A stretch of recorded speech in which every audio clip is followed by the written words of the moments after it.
I'm here to tell you, ladies and gentlemen, not a month goes by where I don't get a call at my institute by someone telling me that someone in the government implanted these things in their brain without them knowing. I'm not kidding. Now you may say, this doesn't concern me, or my children, or my community, but this is less and less true. The world is on a crash course with trying to turn humans into gods. Unprecedented developments of human cognitive abilities, refine artificial intelligences, and brain-computer interfaces, simulate complex systems, create humanoid robots and cyborgs, and with the help of nanorobots, we may develop manageable matter. Find ways to transfer one's personality to an artificial carrier. This is an article from 10 years ago. The DoD is developing a parallel to planet Earth with billions of individual nodes to reflect every man, woman and child this side of the dividing line between reality and AR. Your brain reality is your reality. And if in fact I can import information into that brain and take outputs from that brain and link that to an avatar so that brain thinks that it's embodied and moving in the world and experiencing the world, can we do this? Yeah, we can do these kind of things. At the time of initial reports on the program, there were only 62 country-level simulations being run by the US Department of Defense. These simulations grouped humans into composites, with 100 individuals acting as a single node. But already at that time, the US Army had used the systems to create a one-to-one level simulation of potential Army recruits.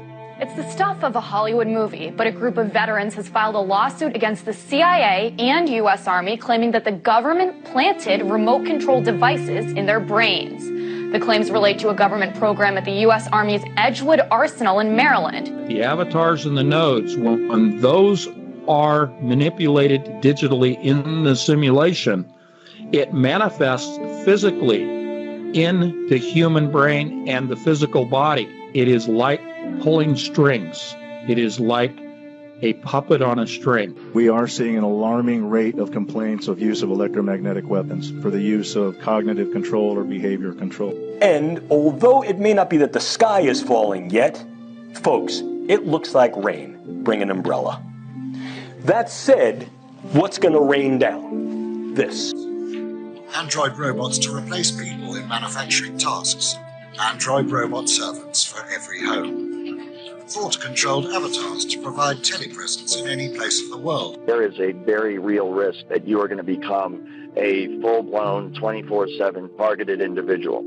So what happens is you get these nanoparticles that attach to our DNA. And when they do, they act as receivers. And this is going to be hooked up to the 3-strand DNA computers they are building. And these are quantum computers and supercomputers such as the D-Wave system. And so once you have connected the targeted individual with the frequency and they resonate together, then you have a perfect avenue upon which to send and receive information back and forth. And that's exactly how they manipulate someone's thoughts. They send voices into someone's head. They manipulate their emotions. They manipulate their behavior. And then that's also how they receive back from the individual in real time the vital signs, the emotions, the thoughts, what the person's seeing, what the person's hearing. And then all that information, of course, is rendered on a computer elsewhere via software, and it can be monitored and tracked in real time. So you know for a fact that these weapons that you worked on, they're being used domestically today? Absolutely. It seems to be more weapons research than medical research. I personally corresponded with upwards of 1,500 victims, all complaining of identical complaints from every state in the nation. They're being accused of being crazy. They're being accused of being paranoid and schizophrenic to completely cover up what is in fact a social engineering program and a covert research and development program for some of the most sophisticated and advanced technology that the world has ever seen. This whole conspiracy to enslave humanity is a psychological game. You're not going to sell a tyranny by telling people it's a tyranny. Today, no war has been declared, and however fierce the struggle may be, it may never be declared in the traditional fashion. Our way of life is under attack.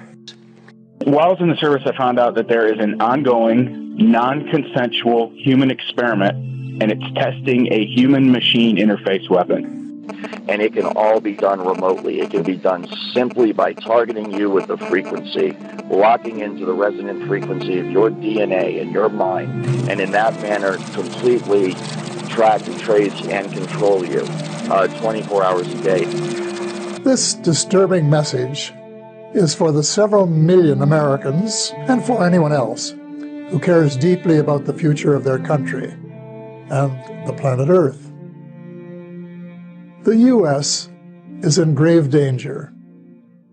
Strangely, the peril is not from foreign enemies, but from enemies within. The United States and much of the Western world is ultimately controlled by an unelected, unaccountable cabal. Its apex is the banking and financial cartel, followed by the oil cartel, the CEOs of the largest and most powerful transnational corporations, major intelligence agencies, including the CIA, the FBI, and the NSA, and a major slice of the U.S. military. Their collective power and influence is incalculable. And it is their plan for the U.S. and the rest of us that is so alarming. The outcome is that they want to connect the human brain to artificial intelligence. So artificial intelligence becomes human consciousness. The dimensions of its threat have loomed large on the horizon for many years. Whatever our hopes may be for the future, there is no escaping either the gravity or the totality of its challenge to our survival and to our security. A challenge that confronts us in unaccustomed ways in every sphere of human activity. The military, they pioneered the internet, DARPA, and now they are pioneering our interface to our brain. Are there citizens of this country that are being abused with this technology? Worse than abused, that's a light word. They're being tortured. And what people have to realize is that these targeted individuals are basically the test stage for rolling all of this madness out to all 7 billion of us on this planet. And this is going to be done without our knowledge, and that it's going to be through biological modifications that are being made to the human race. And that may sound pretty out of this world, folks, but it seems to be happening in the world right now, unbeknownst to the people. Everybody is being genetically altered. And with the advent of things such as the D-Wave computer system and the new quantum computers that they're building and the 5G grid, it's about to be taken to the next level. And what we are heading for is a surveillance system and a lockdown of unprecedented proportions. And this technology at that point will be used by automated supercomputer software programming that will manipulate the emotions and the behavior and the thoughts of everybody in the United States of America. And it can all be done remotely. It's very much like the microchip kind of tracking the New World Order, this entire, control grid that's supposed to be rolled out against the American people someday. And I'm here to tell you that it's already here. There isn't going to come a day where there's troops in the streets and tanks rolling down your neighborhood and riot gear and all this stuff. We might have isolated incidents like that. It might get like that every once in a while, but the true control grid is this technology, voice-to-skull, hive mind, behavior manipulation technology. And it can all be done remotely. It can be done simply by targeting you with a frequency, locking into the resonant frequency of your DNA and your mind, and in that manner completely track and trace and control you 24 hours a day. They call this the New World Order, which, ironically, is the same name Hitler used for the smaller empire he imagined. One sure thing, the New World Order will end all pretense of government of, by, and for the people. It will be a dictatorship of, by, and for a small minority of the rich and privileged elite. Most of my friends both American and Canadian, tend to agree that the world is in a state of crisis. But very few are aware that the problems are not natural phenomena. They have been engineered by a very tiny elite group of rich, ruthless, and power-hungry people who have been deliberately keeping the majority of decent, hard-working taxpayers totally in the dark.